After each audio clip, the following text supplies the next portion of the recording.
Bien, ¿cómo estamos hoy? Bien, bueno verles. Bienvenidos especialmente a los que nos visitan por primera vez. Mi nombre es Jairo Suárez, soy pastor en el Redil del Sur, uno de los pastores de la iglesia, y para mí es un privilegio, un gozo que usted nos acompañe esta mañana si es su primera vez entre nosotros. Así que bienvenido y bienvenida si estás esta mañana entre nosotros. Bien, vamos a estudiar la palabra del Señor juntos. Nosotros predicamos en serie. Si usted viene hace poco a esta iglesia o llegó los últimos 2 domingos, lo que hicimos los 2 últimos domingos fueron predicaciones temáticas que procuraron un tema de interés de la congregación, pero realmente nuestra predicación normalmente es estudiando un libro de la Biblia verso a verso. Y estamos en el libro de Romanos, en el capítulo 12. Estamos estudiando el libro de Romanos. Y permítanme animarles a pensar en lo siguiente. Nosotros hemos mencionado que al entrar al capítulo 12 de Romanos estamos iniciando como un proceso de aterrizaje, ¿verdad? De nuestro gran avión que se llama Romanos. El plan de vuelo, si me permiten explorar la ilustración, ha sido el siguiente. Nosotros despegamos con todo y ganamos altura con doctrina, ¿verdad? Del capítulo 1 al capítulo 11 exploramos doctrina de Dios, de cómo Él nos salva, de las formas en que Dios opera la salvación en nosotros. Cogimos gran altura hablando de lo que es Dios y lo que Dios ha hecho por nosotros en Cristo.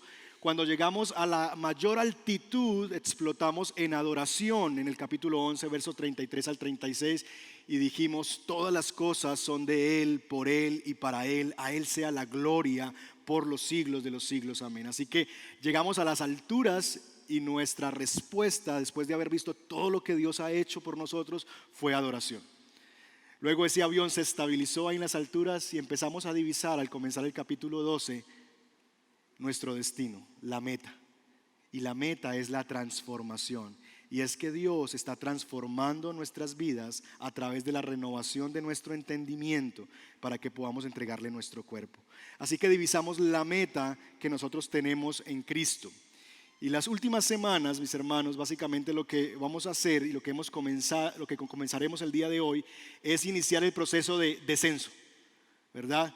Básicamente hablando del contexto y las evidencias de nuestra transformación. Así que, como diría el auxiliar de vuelo, damas y caballeros, hemos iniciado nuestro descenso. Por favor, ajústese los cinturones que vamos ya a descender.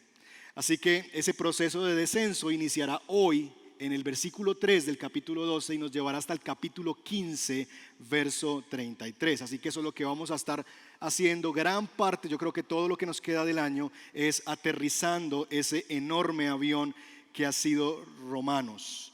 Y tanto a su derecha como a la izquierda de sus ventanillas usted va a poder divisar cómo es que luce la transformación de nuestra vida cuando Dios transforma nuestro entendimiento. ¿Estamos?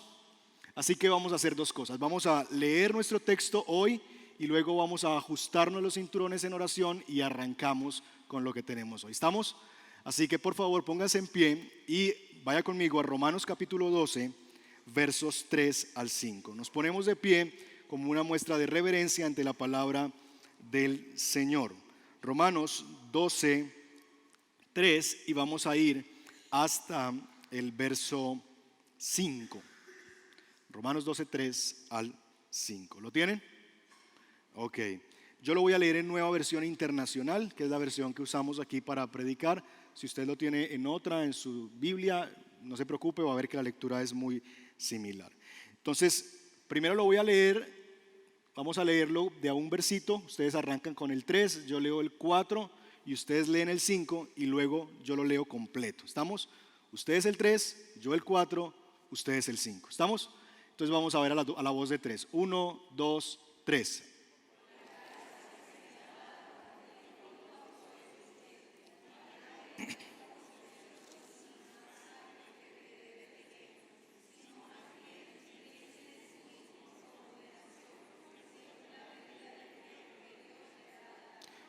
Pues así como cada uno de nosotros tiene un solo cuerpo con muchos miembros y no todos esos miembros desempeñan la misma función,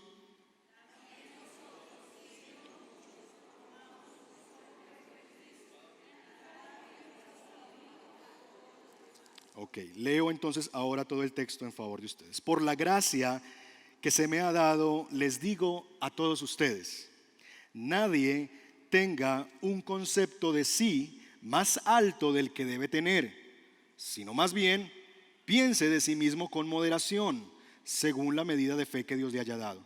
Pues así como cada uno de nosotros tiene un solo cuerpo con muchos miembros, y no todos esos miembros desempeñan la misma función, también nosotros, siendo muchos, formamos un solo cuerpo en Cristo, y cada miembro está unido a todos los demás. Oremos. Señor, nosotros queremos pedirte esta mañana que nos ayudes a recibir tu palabra hoy, Señor, con humildad de corazón. Nosotros queremos rogar especialmente que nos ayudes a amar a tu iglesia, que podamos entender que no es posible la transformación aislados de la iglesia.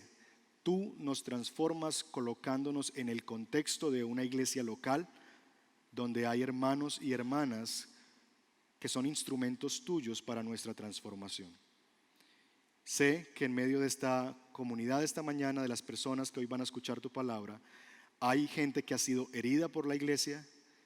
Sé que hay gente que ha conocido abusos de la iglesia, Señor, porque tristemente hay hombres que se llaman hombres de Dios, pero simplemente son traficantes del evangelio y han sido explotados y han sido, Señor, dañados en su corazón hacia la iglesia. Yo te pido que hoy nos ayudes a encontrarnos con la hermosa novia del Cordero, la novia de Jesús, que es la iglesia, para amarla y para santificarla. Y te pedimos que por tu Espíritu nos ayudes a ver como tú la ves y a ver la necesidad que tenemos de ella. Yo pido esto, Padre, en el nombre de Jesús. Amén. Amén. Bien, hermanos, puede tomar su lugar. Yo no sé cuántos de ustedes en este lugar vivieron una experiencia como la que está aquí en la fotografía, visitando usted a su novia, ¿verdad? Usted está en tarea de conquista, está empezando una relación con su novia y se da con un par de suegros que no te dejan salir con ella, ¿verdad? Sino que si quiere visitarla, venga, visítela aquí. Mi papá contaba esa historia, que toda visita que él hiciera a mi mamá era en la sala con mis abuelos, ahí sentados en la misma sala.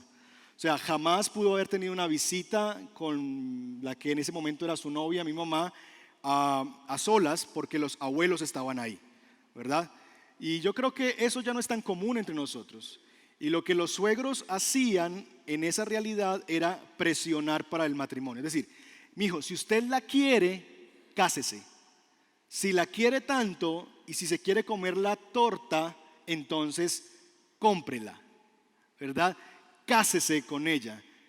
Eso ya no es tan común en nuestro medio, ¿verdad? Ya nosotros vemos, los noviazgos anteriormente eran noviazgos muy cortos. Hoy día los noviazgos son largos, hay los famosos bombriles, ¿verdad? Que algunos recordarán, que duran muchísimo y no se acaban. Esos noviazgos de 4, 5, 7, 10 años de noviazgo imparable. Y cuando el suegro le dice, pero bueno, hágale mijo, ¿verdad? Cásese pues. Entonces el novio dice, es que yo no necesito un papel para mostrar que te amo, ¿verdad? ¿Han escuchado ese tirito? Yo no necesito un papel para demostrarte mi amor. Eso suena lindo, pero en realidad es una forma de lo que llamarían los paisas caramelear sin compromisos, para poder seguir en una relación de tal manera que si en algún momento ya esa relación no me satisface, me sea fácil deshacerme de ella. Porque es que si yo me caso, un divorcio, qué pereza todo ese tema legal, qué pereza ese tema de la partición de los bienes, qué pereza yo cargar aquí en mi frente el título de divorciado. Entonces no, es mucho más fácil, vivamos juntos, seamos novios con derechos, ¿verdad? Y si algún día pues ya la relación no funciona, no nos satisface, entonces simplemente la dejamos. Y yo creo, mis hermanos, me temo que eso mismo sucede hoy en la relación que algunos creyentes tienen con la iglesia. Hay creyentes que están carameleando la iglesia, creyentes que están coqueteando con la iglesia y son novios eternos de la iglesia. Les encanta venir chévere, pero no me comprometo, porque si algún día la gente de este lugar me deja de gustar, pues me voy y no hay tanto lío. Dice un autor, Mark Dever, hablando de esta realidad, lo siguiente: ¿quiere saber si su nueva vida es real? Eso traducido en noviazgo sería: ¿la ama? Comprométete a un grupo local de pecadores salvados. ¿Sabías que en la iglesia no es un museo de santos, sino es un lugar de pecadores? Así que tú estás sentado delante y detrás de, no de un santo, sino de un pecador, pero que ha sido salvado por la gracia de Dios. Dice él: trate de amarles. No lo haga solamente por 3 semanas. No solamente lo haga por 6 meses, porque eso es fácil, ¿verdad? Todas las relaciones al comienzo son maravillosas. Hágalo por años. Y creo que lo sabrá. Y otros sabrán también si ama o no a Dios. Al final, la verdad se mostrará. ¿Quiere saber si usted realmente ama a Dios? ¿Quiere saber si realmente usted tiene un compromiso serio con Dios? Comprométase con una iglesia local. No lo haga por un ratico, por unas semanas. Hágalo ni siquiera por meses, hágalo por años, conviviendo con pecadores como usted, salvados. Y si sobrevive en esa realidad, entonces usted va a comprobar y se sabrá qué tanto es su amor hacia Dios. Esa frase, mis hermanos, de Mark Dever, resume muy bien lo que Pablo pretende hacer en el resto del capítulo 12 de Romanos. Pablo básicamente, y si me permiten poner esto en una idea central, lo que él quiere comunicar es que el contexto de nuestra transformación como creyentes es la iglesia. Donde Dios nos transforma como creyentes es en la iglesia. No hay transformación sin vida de iglesia local. Y en la iglesia no hay distinción en cuanto a valor, sino a función. Usted es distinto a la persona que está a su lado, si usted está en Cristo, solamente por la función que desempeña, no por el valor que tiene. Y de eso vamos a explorar más adelante. Entonces, basado en eso, mis hermanos, Pablo inicia el versículo 3 haciendo un ruego: por la gracia del Señor que me ha sido dada, por la gracia del Señor que me ha sido dada, les digo a ustedes. ¿Cuál es la gracia que a Pablo le ha sido dada por la cual entonces él le dice esto a la iglesia? Bueno, básicamente la de tener la autoridad delegada por Dios para mandar algo de parte de Dios a su pueblo. Pablo está diciendo: por la gracia de Dios, Él me ha dado a mí un llamamiento, una autoridad. Y bajo esa gracia que yo he recibido, bajo esa autoridad, ahora, iglesia, escúchenme lo que yo les voy a decir. Versículo 3. Nadie tenga un concepto de sí más alto del que debe tener, sino más bien piense de sí mismo con moderación, según la medida de fe que Dios le haya dado. Pues así como cada uno de nosotros tiene un solo cuerpo con muchos miembros, y no todos esos miembros desempeñan la misma función, también nosotros, siendo muchos, formamos un solo cuerpo en Cristo, y cada miembro está unido a todos los demás. La pregunta entonces es: ¿cómo esto se engancha con lo que Pablo ha venido diciendo anteriormente? Nosotros vimos en el versículo 2 que Pablo habló de la renovación de la mente, que la forma en que Dios nos transforma a nosotros es en primer lugar transformando nuestra mente. Dios no quiere transformar solamente nuestro comportamiento, Dios no quiere cambiar solamente nuestras emociones y cómo nos sentimos y que vengamos a la iglesia para sentirnos mejor. No, Dios quiere cambiar nuestra estructura mental, es decir, nuestra realidad, cambiar todo dentro de nosotros, cambiar la manera de pensar. Así que teniendo eso en cuenta, cuando llegamos al versículo 3 y se nos dice: nadie piense de sí más alto de lo que debe pensar, sino piense de sí con moderación. Lo que Pablo está diciendo básicamente es lo siguiente: que lo primero que Dios quiere cambiar en nuestra manera de pensar es la manera en que pensamos acerca de nosotros mismos. Repito eso: lo que Dios quiere cambiar, lo primero que Dios quiere cambiar en cuanto a nuestra manera de pensar es, en primer lugar, que cambiemos la manera de pensar que tenemos acerca de nosotros mismos. ¿Por qué? porque la manera como pensemos de nosotros mismos va a afectar la manera en que nos relacionamos con la iglesia. Y de ahí la relación con el versículo 4 y 5, que habla eso del cuerpo y de los miembros del cuerpo, ¿verdad? La forma en que tú te veas a ti mismo va a afectar la manera en que tú ves a la iglesia de Cristo. Así que nuestro sermón en esta mañana básicamente va a tener 3 puntos, 3 preguntas. En primer lugar, vamos a ver cómo no debes pensar acerca de ti mismo. En segundo lugar, vamos a hablar de cómo pensar acerca de ti mismo. Y en tercer lugar, cómo debes pensar acerca de tu relación con la iglesia. Sencillo. ¿Cómo no debes pensar sobre ti? 2, ¿cómo debes pensar sobre ti? Y 3, ¿cómo debes pensar sobre ti en relación con la iglesia local? ¿Estamos? ¿Sencillo? Muy bien, entonces nos arrancamos.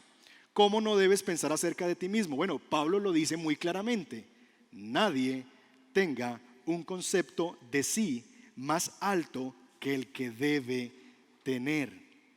Nadie tenga un concepto de sí más alto que el que debe tener. Pregunta: ¿conoces alguna persona que se cree más de lo que es? A ver, levante la mano, por favor. ¿Conoce a alguien así?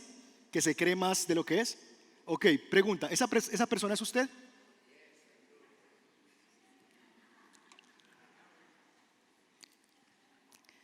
¿Notan el punto? Nosotros somos buenísimos para ver la paja en el ojo del vecino y nos cuesta mucho ver la viga en el propio. Es decir, todos nosotros estaríamos de acuerdo que conocemos a alguien que se cree la última Coca-Cola del desierto, ¿verdad? Que se cree, otros dichos que no los voy a decir aquí, pero que básicamente esa persona tiene un concepto de sí muchísimo más alto de lo que realmente es. Se vende muy bien, se promociona muy bien, se viste de cierta manera, se publicita en las redes sociales de cierta manera, y usted llega a conocerle y dice: ¿qué? ¿Verdad? El punto, mis hermanos, es que nos es fácil ver ese problema en otros, pero nos cuesta muchísimo ver eso en nosotros. Porque es difícil. ¿Cómo uno se da cuenta de que está pensando de sí más alto de lo que debe? Hubo un tiempo en mi adolescencia en que la palabra autoestima estuvo muy de moda. Todo lo que usted sufría era problema de autoestima. Ahí no era bullying. Lo que hoy día es el estrés, que para todo se usa el estrés y todo es culpa del estrés, en mi época era la autoestima. Todo problema que tú tuvieras es un problema de autoestima. Entonces el asunto es que tú tienes una forma en que te ves a ti mismo que es incorrecta. Regularmente los problemas de autoestima se señalaban para aquellas personas que estaban abajo. Yo soy un gusanito, a mí nadie me quiere, soy lo peor de esta tierra, ¿verdad? Ay no, tú tienes un problema de autoestima, tienes que amarte más. Bueno, en mi época eso era un tema realmente. Pero el punto es que es difícil uno llegar a poder a ver cómo es que yo me doy cuenta de que estoy pensando más de mí mismo más de lo que debo pensar. Es decir, ¿cómo yo me doy cuenta que mi autoconcepto es más alto del que debe ser? Esa es una buena pregunta, ¿verdad? Porque es difícil detectar eso. Entonces déjenme darle algunas posibilidades, algunas realidades de eso, de que usted pueda ver. Tú estás pensando más alto de lo que debes pensar acerca de ti mismo cuando estás pensando más en ti que en Dios. Primer mandamiento: amarás al Señor tu Dios con todo tu corazón, con toda tu alma, con toda tu mente, con todas tus fuerzas. Entonces, tus pensamientos, tus metas, tus decisiones se basan en cómo esto que haré o no haré, cómo esto que voy a decir o que dejo de decir hace evidente que amo a Dios más que a mí mismo, que amo a Dios sobre todas las cosas.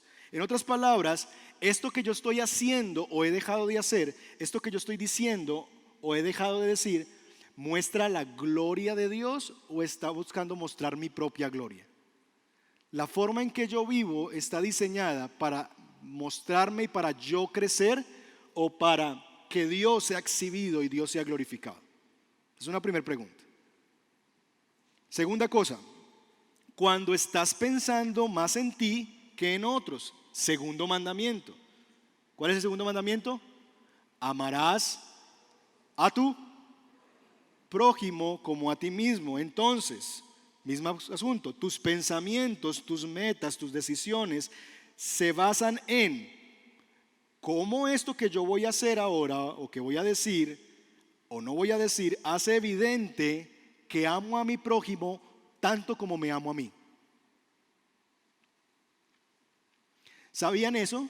Que cuando Jesús dice amen a su prójimo como a sí mismos, no es tanto el asunto de que usted debe amarse mucho primero para entonces amar a su prójimo. No, no, no. El texto asume que tú te amas tanto a ti mismo que sería un mundo ideal si tú amaras a los demás tanto como te amas a ti. El mundo sería perfecto si el amor que le profesaras a los otros fuera de la misma clase del amor que te profesas a ti mismo. Así que estás teniendo un concepto más alto de ti cuando estás pensando más en ti que en otros. 3. Cuando te sientes muy superior a otros como para necesitar que ellos te ayuden. Hermano, ¿por qué no pone esa? ¿Qué le pasó? No, estuve enfermo y tal cosa.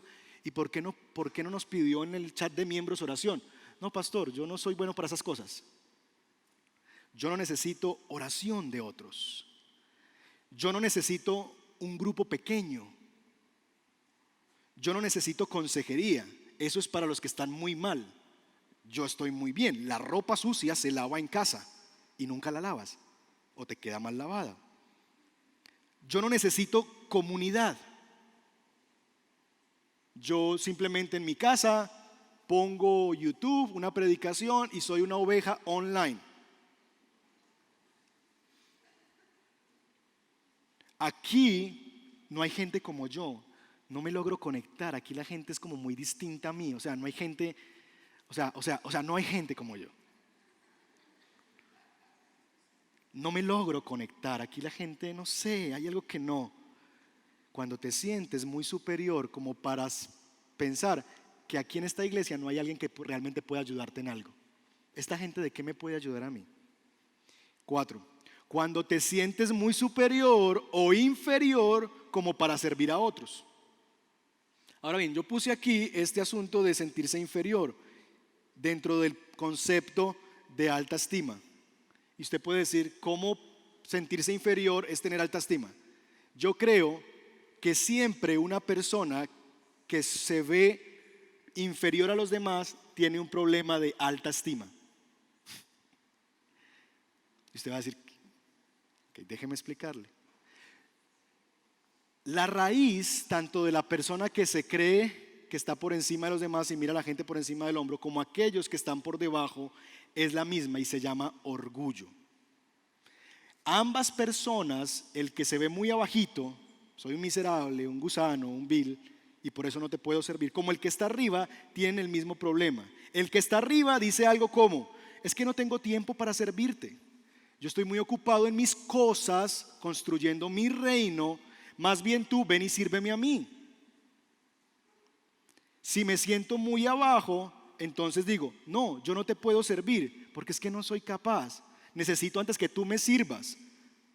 Yo estoy muy mal, ayúdame tú a mí. El problema de ambos es que ambas personas dejan de vivir enfocados en Dios y su gloria y en otros y se enfocan en sí mismos. El problema es el mismo, es orgullo. Estoy tan preocupado de mí mismo que no tengo tiempo ni para ti ni para Dios. Eso es. Entonces una persona que está por allá abajo está pensando que no debería estar ahí, que ella merece otra suerte, que él merece otra suerte. Y está llamando la atención de todas las personas sobre sí. Alguien míreme, alguien ayúdeme, acudan a mi ayuda, rescátenme. Igual, tiene un concepto tan alto de sí mismo que está llamando la atención sobre él o ella, en vez de estar viviendo en función de la gloria de Dios y de ayudar a otros. El problema es el mismo. Tiene demasiada alta estima que llega a pensar que todo el mundo debería girar alrededor de él o ella. En ambos casos. La alta estima, mis hermanos, como la baja estima son un problema de orgullo. Las dos actitudes son egocéntricas. Ambas son egocéntricas. Si tú te crees más de lo que eres o menos de lo que eres, es el mismo problema, egocentrismo. Estás pensando más en ti que en Dios y en otros. C.S. Lewis, autor inglés, autor de las Crónicas de Narnia, entre otros libros, dice lo siguiente: humildad no es pensar menos de uno mismo. Mucha gente es así, ay, no, yo no, realmente. La gloria para el Señor, como futbolista, ¿verdad?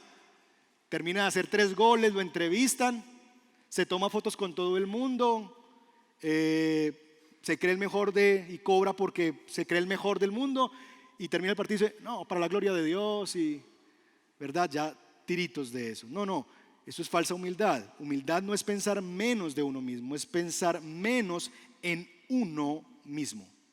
Eso es humildad. No es pensar menos de ti, es pensar menos en ti. Y yo sé que ahí podríamos terminar el sermón y ya hay suficiente para comer, pero estamos empezando hasta ahora. El punto es, ¿cómo no pensar de ti? ¿Cómo yo puedo mantener mi manera de pensar de una forma adecuada? ¿Cómo no pensar acerca de mí mismo, ni tan alto, ni tan bajo, como para no estar dispuesto a amar y servir? Entonces, nuestra primera pregunta en el sermón es, ¿cómo no debes pensar acerca de ti? No debes pensar acerca de ti ni tan alto, ni tan bajo, como para que dejes de ser capaz de servir y de amar a Dios y a otros. Así que si tú lo que piensas acerca de ti mismo hoy día te tiene lejos del servicio a Dios y a otros, creo que tú estás cayendo en la categoría de quienes tienen demasiada alta estima o muy baja estima. Pero la segunda pregunta es, ok, ya sé cómo no, pero cómo sí. ¿Cómo pensar acerca de ti mismo? Versículo 3. Más bien, piense de sí mismo con moderación. Ahora bien, ¿cómo se mide eso? ¿Cómo yo mido la moderación? ¿Hay un moderómetro? Los equipos de sonido y de este tipo de cosas tienen ese aparatico, ¿verdad? Que dice low, high y moderate, ¿verdad? Como que tiene una capacidad de medir eso. Yo puedo tener un aparatico en mi corazón que me ayude a medir eso, de si estoy en modo moderado o si estoy muy bajo o muy alto. ¿Cómo se mide eso? ¿Qué me ayuda a mantener mi autoconcepto en la medida justa? El texto nos dice, más bien piense de sí con moderación según la medida de fe que Dios le haya dado. Según la medida de fe que Dios le haya dado. Ahora, ese texto normalmente se ha entendido muy mal. Se ha usado como una suerte de estímulo al pensamiento positivo. La cosa es como la siguiente, la lógica es la siguiente. Tu cantidad de fe va a determinar tu cantidad de autoestima. Porque si tú vas a creer de ti mismo de acuerdo a la medida de tu fe, ¿verdad? Piense cada uno de sí con moderación según la medida de fe. Entre más alta sea tu fe acerca de ti mismo, más alto te vas a creer. Entonces, ejemplo, si tu fe es para conquistar naciones, los planetas para Cristo, entonces tú te vas a empezar a ver así a sí mismo. Y vas a tener un aura a tu alrededor, que te carguen la maleta, ¿verdad? Que te suban aquí, que te den la mano porque viene el ungido, etcétera, porque eso es lo que se supone que hacen los que ganan las naciones. Si tu asunto es que tú eres un gran empresario y tienes fe para ser un gran empresario, si tienes fe para eso, entonces desde ya, aunque tengas una tienda en la esquina, tú vas a empezar a hablar como un empresario. Tú estás diciendo, yo no tengo una tienda, yo tengo el comienzo del éxito, del jumbo, ¿verdad? Es que pastor, voy hacia ello. Te comenzarás a vestir así, a hablar así, a contratar así, a vender como si ya estuvieras ahí. ¿Por qué? Porque en la medida que sea tu fe, en esa medida será tu concepto de ti mismo. Entonces, si tú piensas con moderación acerca de ti mismo, entonces lo que te dicen es, hermano, le falta fe. ¿Cómo va a decir que usted tiene una tienda, una tiendita? Es una tiendota. Y tienes 2 libras de arroz y 2 de pasta. Pero no, eso es una tiendota. Llame las cosas que no son como si fueran. Empezamos a usar textos como granadas ahí que podemos usar. Y empezamos, arrebátalo, confiésalo, tú eres cabeza, eres un conquistador. Si aumenta lo que puedes creer sobre ti, aumentará lo que serás en el futuro. Pero ese no es el sentido del texto, mis hermanos. Porque la fe aquí no es presentada como el mecanismo para incrementar la estima. Al contrario, la fe es presentada como el mecanismo para mantenerla moderada. ¿Ven eso? Es decir, no es que la fe es el mecanismo para que te incremente tu autoconcepto. No, la fe es el mecanismo para mantenerla en el lugar adecuado. Piense con moderación según la medida de fe. Entonces, mis hermanos, realmente lo que el texto está comunicando, esa palabrita que se traduce como moderado, es una palabrita en el griego que es metrón. Entonces, más que la cantidad, lo que se nos está hablando es de un tipo de medida, de una margen de medida, de un patrón de medida, ¿verdad? Como Keller dice, Pablo está diciendo es lo siguiente, que Dios nos ha dado a nosotros en Cristo una fe salvadora, y es sobre la base de la fe salvadora que todos compartimos que nosotros deberíamos considerarnos a nosotros mismos. En otras palabras, mis hermanos, que en Cristo nosotros somos iguales, sin importar los dones que tengamos, los trasfondos, la posición social, los años en la iglesia. Costamos la misma sangre de Cristo en el madero. Dios no dijo, por este voy a derramar 5 gotas, por ti una. No, es que vea, con una, confórmese con eso. No. Cristo derramó la misma sangre por cada uno de nosotros, por lo que la medida es igual. Lo que valemos fue la sangre del Cordero que se entregó por nosotros. Ese es el valor que tenemos, su sangre, su vida. Así que, mis hermanos, el Evangelio nos concede ese balance. ¿Por qué? Porque no podemos pensar tan alto porque no fuimos ni siquiera de salvar nuestra propia vida. Es decir, el Evangelio me dice, vean, no piense tanto de sí que usted ni siquiera con su propia vida pudo. Necesita un Salvador, Cristo Jesús, a que viniera a rescatarlo. Usted no puede solito. Pero también nos libra a nosotros del menosprecio. ¿Por qué? Porque aunque somos pecadores, somos amados por Dios y aceptados por el Rey del universo. Entonces, el Evangelio es esa medida que me mantiene a mí moderadito. No soy tanto porque hasta necesité que Cristo viniera a salvarme, ni tan bajo porque soy un hijo de Dios. Entonces me mantiene ahí, moderadito acerca de mi manera de pensar. Ahora, nosotros llegamos al versículo 4 y 5 y vemos como un cambio, porque se nos ha hablado del autoconcepto y ahora se nos empieza a hablar de la iglesia. Y Pablo nos presenta una metáfora del cuerpo. Pues así como nosotros tiene un solo cuerpo con muchos miembros y no todos estos miembros se desempeñan de la misma función, también nosotros, siendo muchos, formamos un solo cuerpo y cada miembro está unido a todos los demás. Y uno dice, ¿y eso qué tiene que ver con el concepto de uno mismo? Es decir, ¿qué tiene en la mente Pablo para decirnos eso?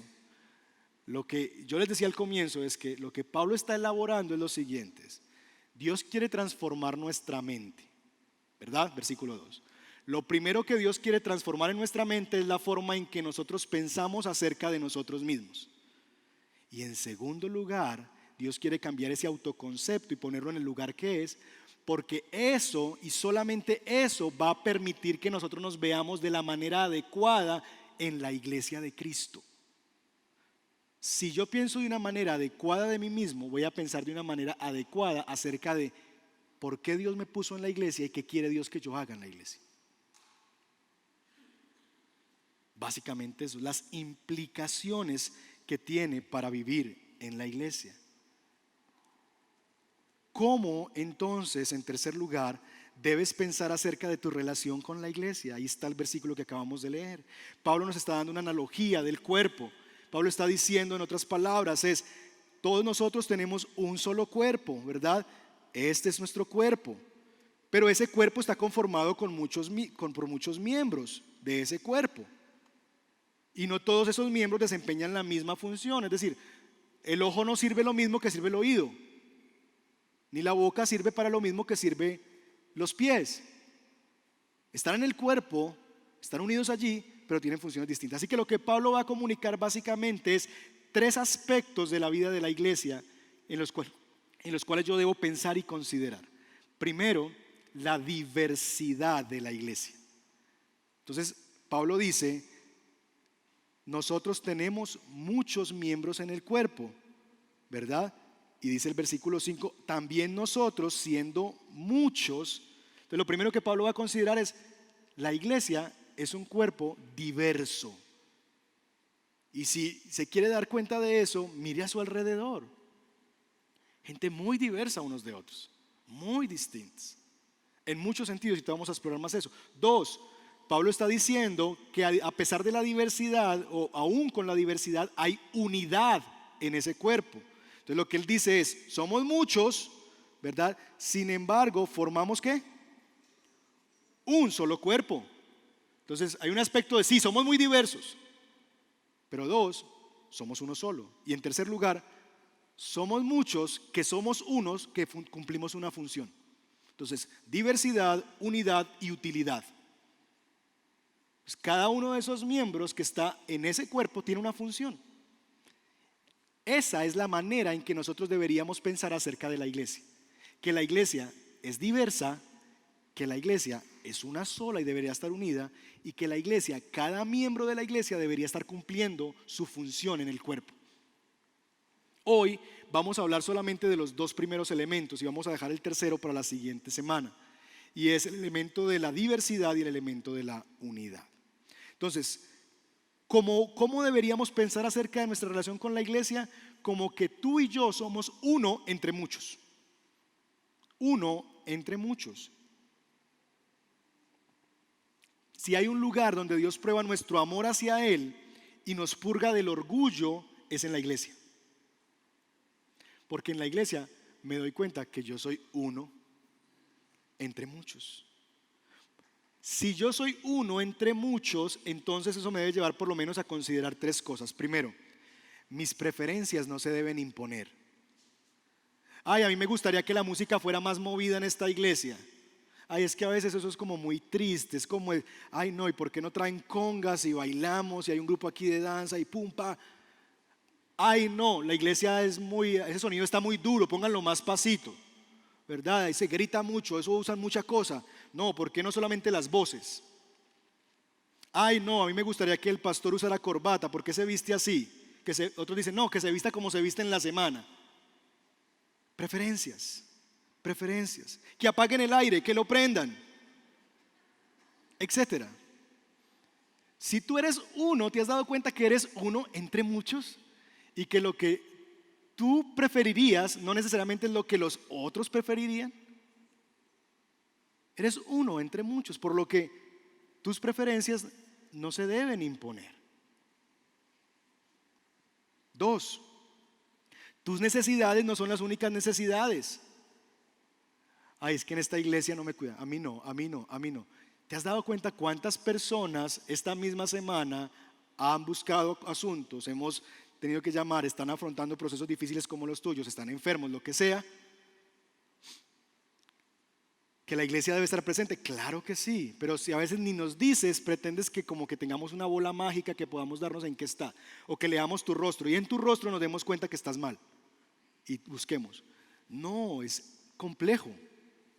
Hay mucha gente en necesidad. Aún mismo los que tú estarías esperando que te sirvieran también están en necesidad. Tres, valoramos cosas distintas. La iglesia debería prestar más atención a las misiones. La iglesia debería prestar más atención al trabajo social. La iglesia debería prestar más atención a los jóvenes. La iglesia debería prestar más atención a la visitación. La iglesia debería prestar más atención a la formación de líderes. La iglesia debería prestar más atención a la consejería. ¿Se imaginan donde pastoreemos esta iglesia, los ancianos de esta iglesia, escuchando la voz de la gente, Vox Populi, Vox Dei? Nos enloquecemos. Gálatas capítulo 1 verso 10 dice, si yo fuera siervo de los hombres no sería siervo de Cristo. Si yo me pongo en el rol aquí de tratar de satisfacer cada una de las necesidades, de las voces de la gente de esta congregación, dejaría de pastorear. Sería imposible hacerlo, porque valoramos cosas distintas. Cada uno diría, este es el ministerio que debería tener la iglesia fortalecido. Sí, pero es que hay 10, 100 personas que piensan que es otro y otras 50 que piensan que es otro. Somos uno, mis hermanos, entre muchos. La iglesia es un cuerpo con diferentes miembros, muy diversos. No es un club social donde solamente están cierto tipo de personas. Es un cuerpo donde hay pies, ojos, manos, riñones. Es muy diversa. Ahora, es diversa, pero no es una carnicería donde los miembros están tirados por ahí en bandejas. No, es un cuerpo con miembros, pero es un cuerpo unido. Ahora, la pregunta es, ¿qué provee esa unidad en la iglesia? Pablo lo dice en 1 Corintios capítulo 12, versos 4 al 6. Ahora bien, hay diversos dones. Gracias a Dios que yo no tengo que dirigir la alabanza de esta iglesia. Creo que estaría la mitad de la gente que está hoy, o llegarían después de la alabanza. Hay diversos dones, pero ¿qué hay? Un mismo espíritu. Hay diversas maneras de servir, pero un mismo Señor. Hay diversas funciones, pero un mismo Dios es el que hace todas las cosas en todos. Entonces, aunque hay diversidad, lo que nos une es Dios, su Espíritu, el Señor, Dios mismo. De hecho, ahí hay una evidencia de la Trinidad. Se habla de las tres personas de la Trinidad: el Espíritu Santo, el Señor y Dios Padre. Hay unidad en la iglesia provista por Dios mismo, operando en nosotros esa unidad. De tal manera, mis hermanos, que en segundo lugar, además de la diversidad, hay unidad. Deberíamos vivir como perteneciéndole a otros. ¿Algunos de ustedes vieron esta película? Seguramente los que son padres sí, que de hecho está por estrenarse. ¿Quiénes son ellos? El señor y la señora Cara de Papa. Mis hermanos, el único cuerpo cuyos miembros son funcionales, separado del cuerpo, es ese.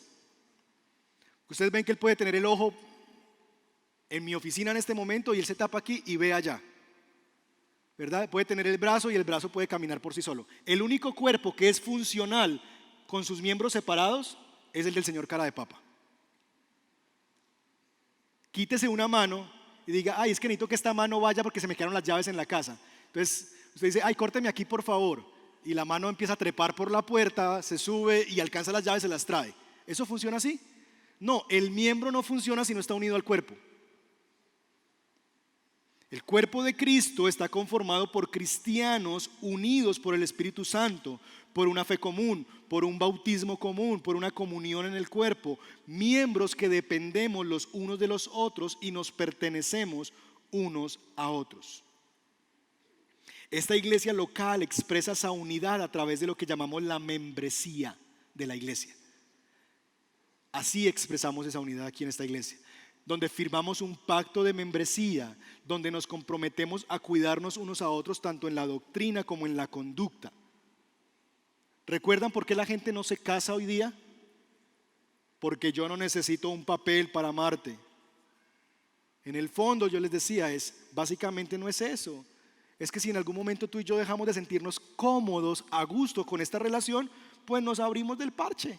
Es más fácil, no hay lío, no hay problema. Así pensamos de la membresía, que la membresía es como un papel que yo firmo y yo no necesito un papel para ser parte de esta iglesia, para sentirme parte de esta iglesia.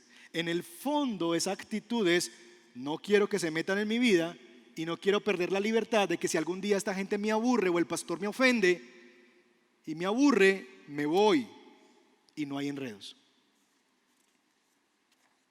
Mi hermano, si tú eres un creyente y si Dios te ha mostrado que esta es tu iglesia, tu cuerpo local de creyentes, no te hagas el cara de papa.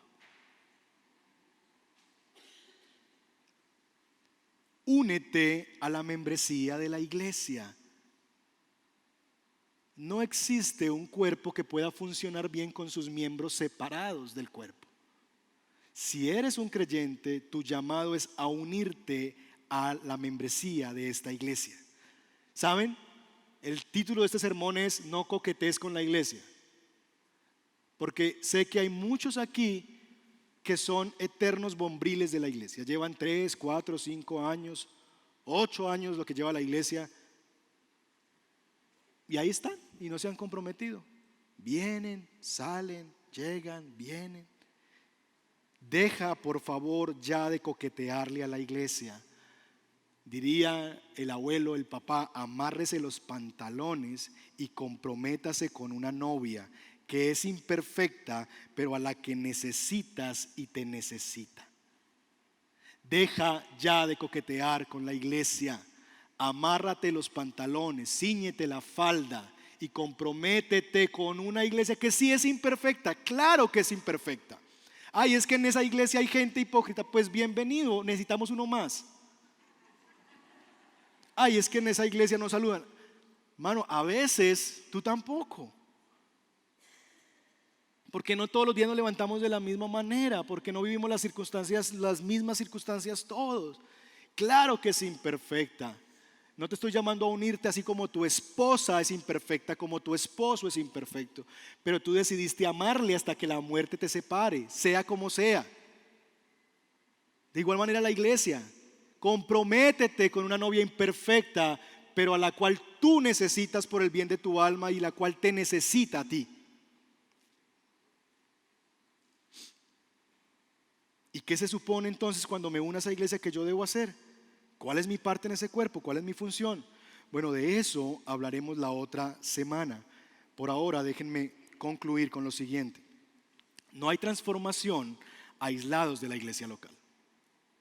Quiero que entiendas eso. No va a ser posible que Dios haga la obra que quiere hacer en ti de formarte a la imagen de Cristo si tú vives aislado de una iglesia local. Si solamente vas a una iglesia. De hecho, yo no voy a la iglesia. Yo les he dicho, estoy en campaña en mi casa de erradicar eso en mis hijos. ¿Para dónde vas, papá? Para el redil. Yo no voy a la iglesia es la gente que viene a este lugar. No hay transformación aislados de la iglesia local. 2, lo primero que Dios quiere transformar en nuestra mente es la forma en que pensamos sobre nosotros mismos. 3, la alta estima como la baja estima son un problema de orgullo. Las dos cosas son actitudes egocéntricas. Las dos cosas. 4,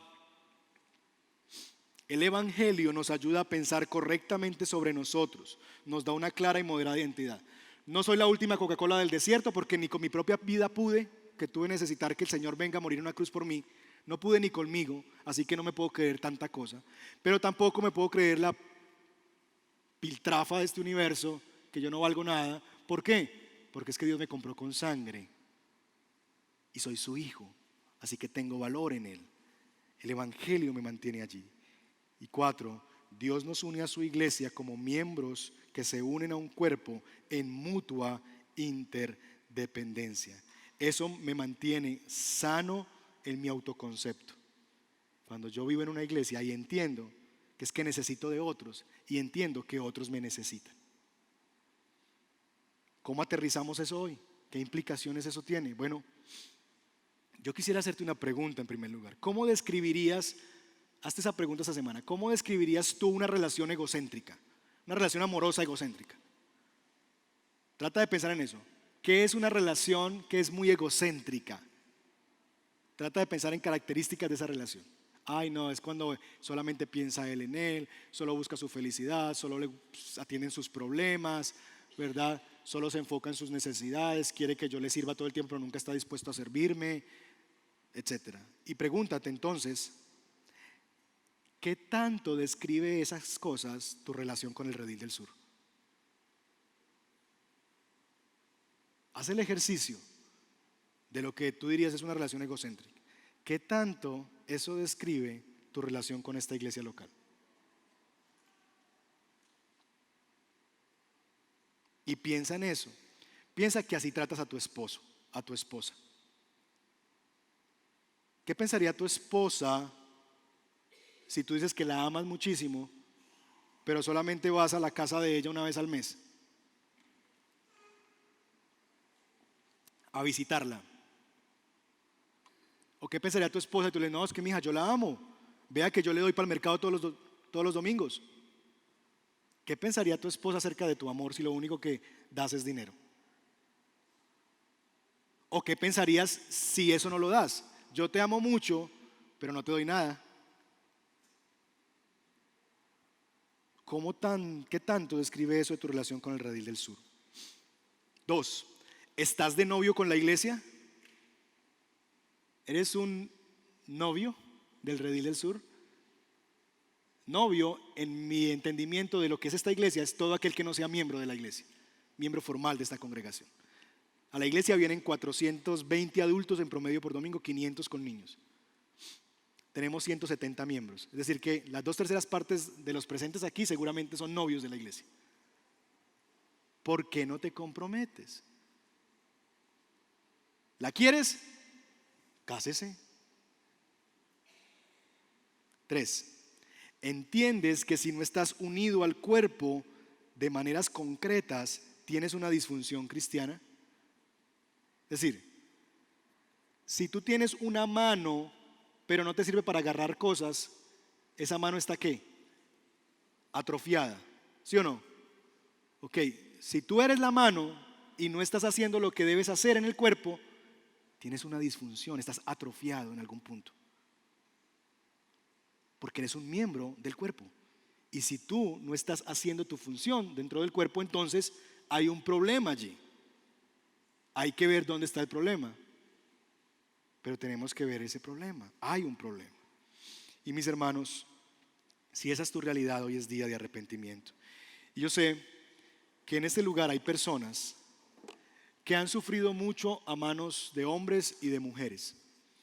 Mujeres que están aquí presentes y dicen: yo no me vuelvo a enamorar porque le di todo a ese hombre y jugó conmigo. Y mujeres que han levantado muros en su vida diciendo: nadie más va a entrar, nunca más me vuelvo a enamorar ni a comprometer con alguien, con ninguna mujer, con ningún hombre. Nadie va a escalar mi corazón y llegar a él. De la misma manera, sé que aquí hay presentes personas que han sido maltratadas por la iglesia o por personas en la iglesia y se han cerrado a la iglesia. No quieren saber nada de una iglesia. Eso de servir, de ser parte de una iglesia, no, yo estoy hasta aquí, ya salí cansado de eso. Mire lo que me hicieron, cómo me abusaron, todo. Y sabes, te entiendo. Y te pido perdón si de alguna manera yo he colaborado con eso. Si yo he sido de esos que te hemos hecho daño y lastimado. Pero quiero recordarte algo que puedas grabar en tu mente y en tu corazón. Tu experiencia no te exime del mandato. Repito eso. Tu experiencia no te exime, no te excusa de cumplir el mandato del Señor. Todavía tienes el llamado del Señor y la necesidad de ser abrazado por una iglesia. ¿Por qué? Porque Dios lo manda en su palabra y porque tú lo necesitas. Por lo que esta mañana, mis hermanos, es una mañana para reconciliarnos con la novia. ¿Estás de pelea con la novia? ¿Con la iglesia? Hoy es una mañana de reconciliación en que tú puedas hablar con la novia y decirle: aquí hay gente diversa, diversos gustos. Algunos tienen buenos gustos como los que le van a Nacional, otros no tanto. Somos diversos, ¿verdad? A algunos les gusta el pescado, a otros la carne, a algunos les gusta Uribe, a otros Petro, a otros ninguno de los dos, a algunos les gusta X o Y, lo que sea. Pero ¿saben que hay una cosa que nos ha unido a nosotros, independientemente de la diversidad que hay aquí representada? Y es lo que vamos a hacer en un momento. Y es la mesa del Señor. La sangre de Cristo nos ha unido. Quiero leerles solamente un texto en la Escritura para prepararnos y tomar la cena. Efesios capítulo 2 nos dice lo siguiente, hablando de nosotros como iglesia. Por lo tanto, recuerden ustedes los gentiles de nacimiento, los que son llamados incircuncisos, es decir, los que no somos judíos de nacimiento, nosotros, que por aquellos que se llaman de la circuncisión, los judíos, la cual hacen en el cuerpo humano. Recuerden los dos, los judíos y nosotros, que en ese entonces estábamos separados de Cristo, excluidos de la ciudadanía de Israel y ajenos a los pactos de la promesa, sin esperanza y sin Dios en el mundo. Pero ahora en Cristo Jesús, a ustedes que estaban lejos, Dios los ha acercado mediante la sangre de Cristo. Esto hizo para crear en sí mismo de los dos pueblos una nueva humanidad al hacer la paz. Por lo tanto, ustedes, mis hermanos, ya no son extraños ni extranjeros, sino conciudadanos de los santos y miembros de la familia de Dios. Lo que nos ha unido a nosotros es que Cristo derramó su sangre en el Calvario por cada uno de nosotros. Si tú eres un creyente y has expresado eso a través del bautismo en agua, donde has confesado tus pecados y has simbolizado tu entrega a Cristo, tú eres la iglesia. Y tú estás llamado entonces a expresar esa unidad cada primer domingo del mes cuando participamos de la cena. Así que hoy quisiera invitarles a hacer dos cosas. Número uno, quiero que oremos por un momento y pensemos si hay alguien en este cuerpo, ahora mismo, alguien en la iglesia, con quien por la diversidad que tiene él contigo, porque es muy diferente a ti, has tenido roces y estás en una mala relación con ese hermano, esa hermana, hasta el día de hoy. Mi invitación para ti hoy es que pienses si hay algo así, que bendigas a esa persona, ores por esa persona. Y número dos, que cuando participes de la cena esta mañana, tú puedas ir y compartir el pan y la copa con ese hermano. Darle a él tu copa, recibir la suya, darle tu pan y que él reciba el tuyo. En muestra de que, hermano, somos diversos, tal vez nos hemos hecho algún daño, pero tú valiste la misma sangre que yo, tenemos el mismo Señor, reconciliémonos en Cristo. ¿Estamos? Y así aplicamos lo que hemos aprendido. Cierre sus ojos y vamos a orar al Señor. Y si Rodney puede venir para estar en el piano, por favor. Y vamos a orar al Señor esta mañana. Tómate un minuto para pensar en esas que has escuchado. Si eres un novio de la iglesia, hoy es el día de comprometerte, de venir aquí delante y decir: Señor, listo, Padre, me voy a casar. Es imperfecta esta novia, no es tal vez lo que yo deseé, soñé, pero tampoco yo soy lo que esa novia desea. Por lo que le amo y entiendo que necesito de ella y ella de mí. Por lo que quiero terminar este noviazgo y casarme con esta iglesia local para echar raíces, para ser cuidado, para servir a otros y salir de mi egocentrismo que no me permite vivir sino para mí mismo, para mi deleite, y salir de mi comodidad, de mi confort, y estar dispuesto a mostrar mi amor en servicio a otros, en sacrificio a otros.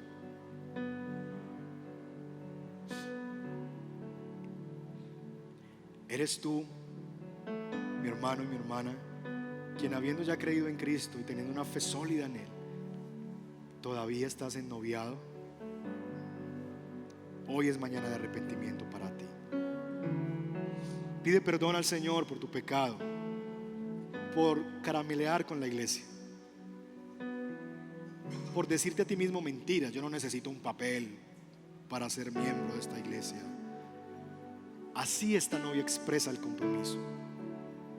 Así nos comprometemos, porque firmamos un pacto donde ya no vivo para mí mismo, sino para otros, donde pongo mi vida al servicio de otros, donde le permito a otros que entren al rancho y me cuiden y yo puedo ir a cuidar a otros, donde vivimos comunidad auténtica, real, genuina, donde a pesar de que somos diversos, aún diferentes nacionalidades, chilenos, venezolanos, estadounidenses, canadienses, alemanes, colombianos, gente que viene a esta iglesia de esas nacionalidades, aún así somos uno en Cristo. Arrepiéntete. Arrepiéntete esta mañana. Pídele perdón. Tú no puedes decir que amas al novio, que es el Señor, al esposo, si no amas a la esposa. Tú no puedes decir que amas mucho a Cristo y despreciar a su novia y a su esposa. Quien ama al Señor ama a su iglesia. Y si la novia te ha causado daño, perdona a la iglesia, reconcíliate con ella y pídele al Señor que te una a esta familia de fe para crecer.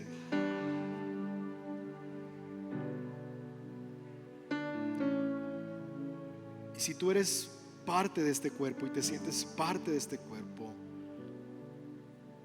yo quisiera invitarte que puedas estar de pie y vamos a participar de la cena. Y si hay alguien de esta congregación con quien a causa de la diversidad, y las personas encargadas se pueden venir, a causa de la diversidad que hay en esta iglesia, has tenido roces con alguien y hay alguien con quien necesites reconciliarte y decir: hermano, tal vez tú ni eres consciente de eso, pero yo sí tengo algo contra ti y me ha costado.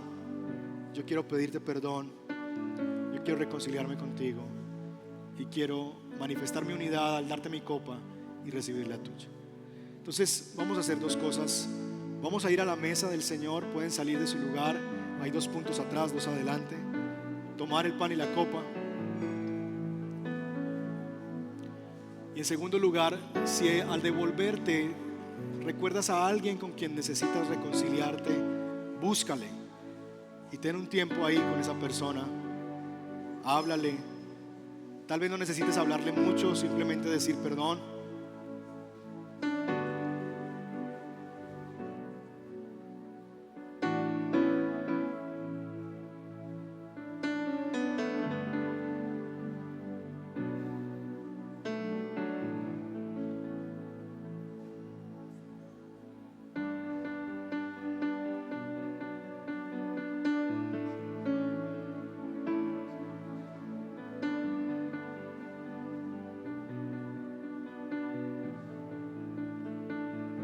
Quizás esa persona es tu propio esposo o esposa, tu hijo, tu papá, tu mamá.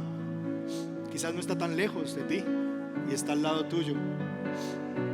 Hoy es día de reconciliación, día de arrepentimiento. Responde al Señor y a su palabra. Obedece al Señor esta mañana.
A reconocer que hay diversidad en esta iglesia, Señor, que la gente no piensa igual que yo, que no valora lo que yo valoro, que no tiene las mismas preocupaciones o no la misma intensidad por las mismas cosas que yo me preocupo,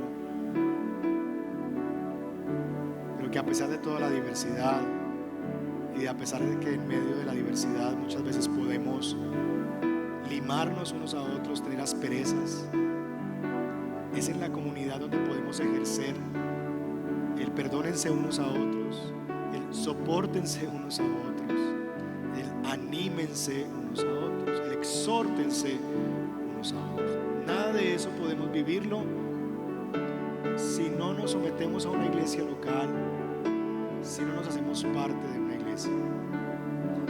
Tú moriste no solamente para salvarme a mí, sino para salvar un pueblo al cual me quieres unir. Y Señor, nosotros hoy queremos manifestar eso a través de participar de la mesa del Señor, porque tú fuiste a la cruz del Calvario, a eso, a hacerte un pueblo para ti, gente de toda raza, de toda lengua, de toda tribu, nación, gente diversa que las ibas a unir a través de tu sangre, para separar los muros de división y para hacernos a nosotros un solo cuerpo. Dice la palabra del Señor: Dios los ha acercado a ustedes mediante la sangre de Cristo. Porque Cristo es nuestra paz. De los dos pueblos ha hecho uno solo, derribando mediante su sacrificio el muro de enemistad que nos separaba. Cristo derribó el muro de enemistad. Por lo que no está bien y no se justifica que estemos enemistados unos con otros dentro del cuerpo de Cristo. Aun si no lo haces en este momento, pero al terminar la celebración quieres hacerlo, busca a ese hermano y a esa hermana y pide perdón y reconcíliate. Y este cuerpo es cuerpo de unidad y de reconciliación, por lo que hoy vamos a participar de él así, reconociendo que somos uno en Cristo.